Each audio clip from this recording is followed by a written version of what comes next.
طبق تحلیل سازمان‌های بین‌المللی تاجیکستان در جهان یکی از کشورهای دارای اهالی زیادی جوان بوده.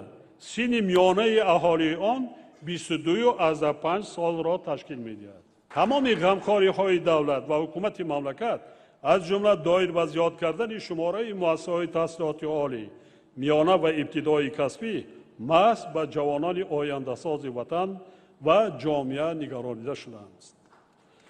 اگر سال 2009 حصه جوانان تا 35 ساله در خدمت دولتی شهروندی 35% را تشکیل داده باشد، این شماره امروز به 47% رسیده است.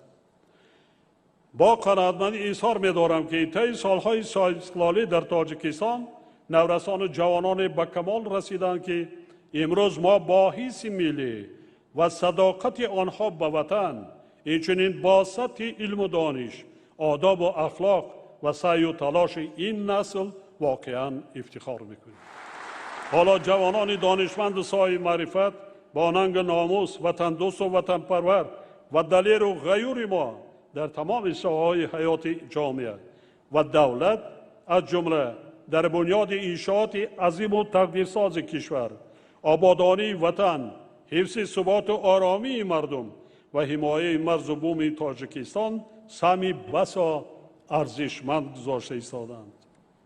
امروز 90% هیئت شخصی قوه‌های مسلح تاجیکستان و بیش از 50% بنیادکاران انشاءات سرنوشت‌ساز ما نیروگاه برقی آبی راغون را جوانان تشکیل می‌دهند. عموماً باید گفت که حالا رشد یگان ساحه حیات دولت و جامعه را بدون اشتراک فعالانه و سهم ارزشمند جوانان تصور کردن امکان ندارد.